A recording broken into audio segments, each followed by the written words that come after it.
Listen to this podcast now on the Red Apple Podcast Network. Why is the middle class shrinking? Why are people facing an affordability crisis while marginalized individuals called informals grow in numbers? Join me as I travel the world, speaking with people living in invisibility, the leaders working to solve it, and uncovering the hard truths shaping our economy and daily reality. Download all of Red Apple Media's podcasts right now through your favorite podcast platform. Excuse me! Taxi! Come on, what are you doing? This is the 77 WABC minicast. Look, there's a lot to not like about the Clintons. The corruption, that whole business with Monica taking his eye off the ball when he was president, Hillary, the lust for power, and who knows what else. But to haul them before the Oversight Committee and basically just to embarrass them. They asked Bill Clinton, the girl who was giving him a massage, was that girl underage?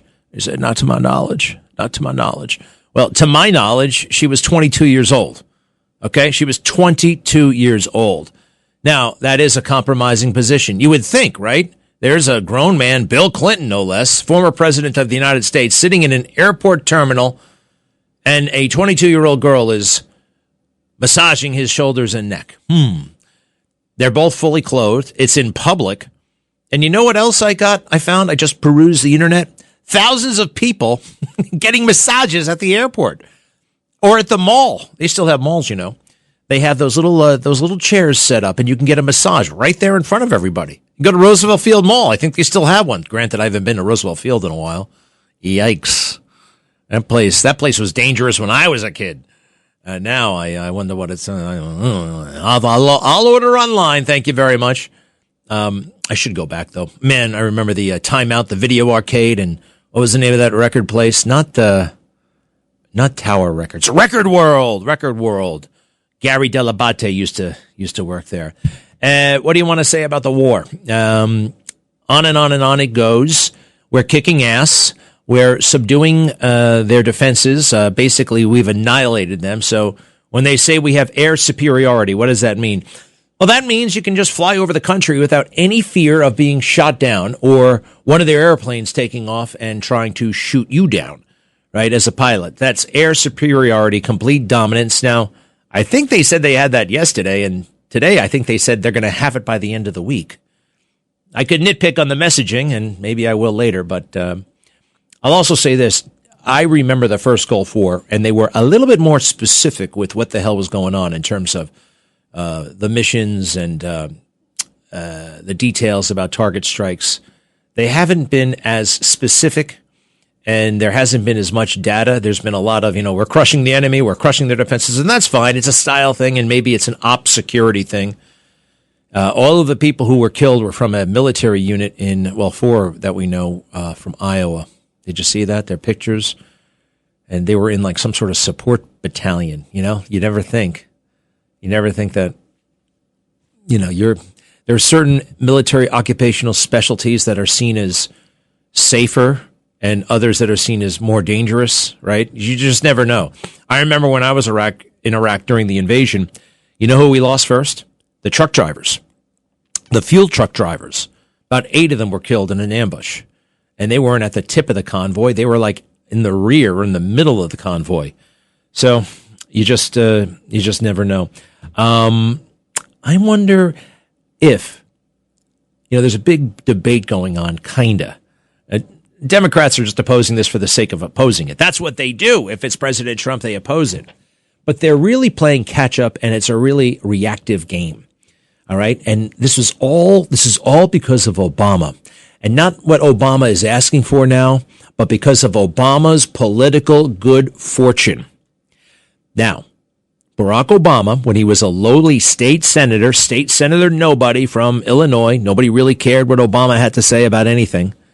But good for him, there was a camera rolling when he said the only thing I ever agreed with him about the Iraq war. It was fall of 2002.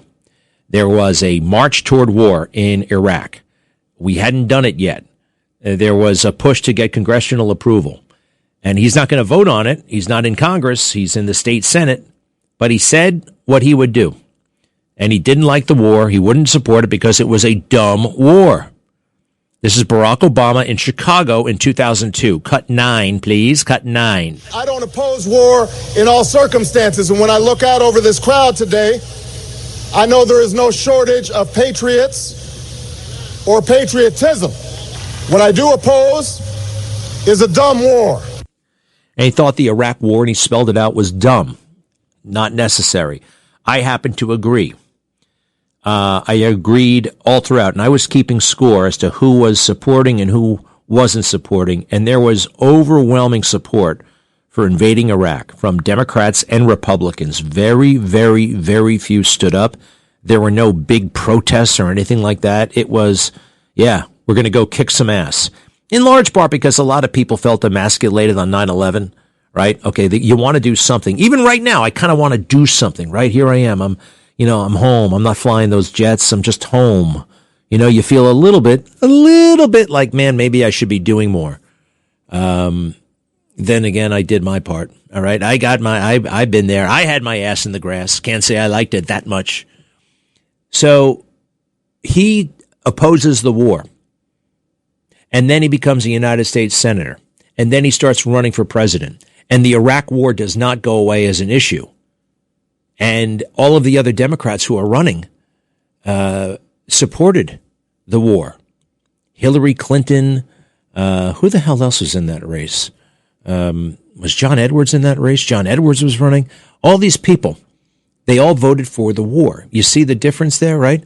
They voted for the Iraq war. And they couldn't take that vote back. Barack Obama became president because of support from the far left. And as the war continued, and as it got worse and worse, the opposition to the war, became a bigger thing. And your position on the war, that's one of the reasons why Hillary couldn't get nominated. Because she put a green stand. She gave the green light to the war. So did John Kerry. Now I want to go back to the first Gulf War, 1991. That was a very controversial, initially, war. It barely passed. They had a resolution to support the war or not support the war. It barely passed, like 53 to 47. That's close. 45 Democrats voted against it. 10 voted for it. 35-10. Very few Democrats voted for it. And you know who did vote for it? Al Gore. Al Gore benefited mightily.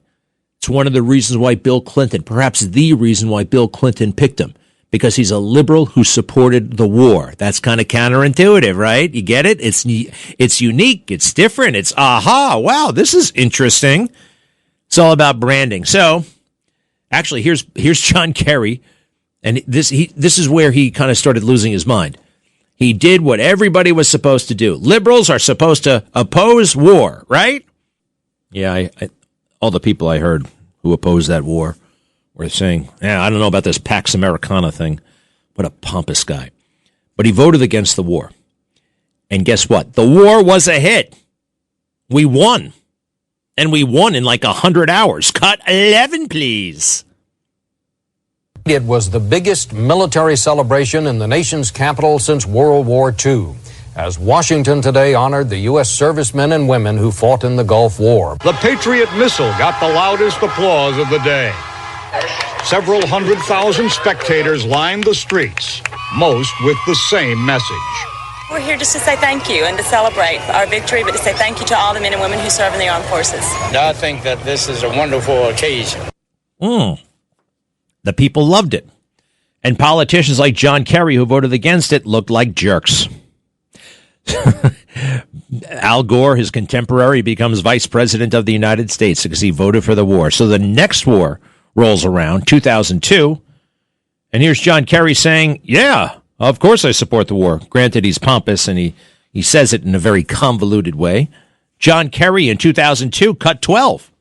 I think it would be naive to the point of grave danger not to believe that left to his own devices, Saddam Hussein will provoke, misjudge, or stumble into a future more dangerous confrontation with the civilized world. He has as much as promised it. All right, so he's promised it, therefore we got to go to war. Now, he voted for that war, and what happened with that war? It was a disaster. This is Greg Kelly. Donate now to Toys for Tots, which works year-round. Go to toysfortots.org. Toys for Tots supports children in need throughout the year with programs like the Toys for Tots Literacy Program. Established in 2008, it has provided over 63 million books to disadvantaged children. The Toys for Tots Literacy Program is committed to providing disadvantaged children with direct access to books and educational resources that enhance their ability to read and communicate effectively. Go to toysfortots.org.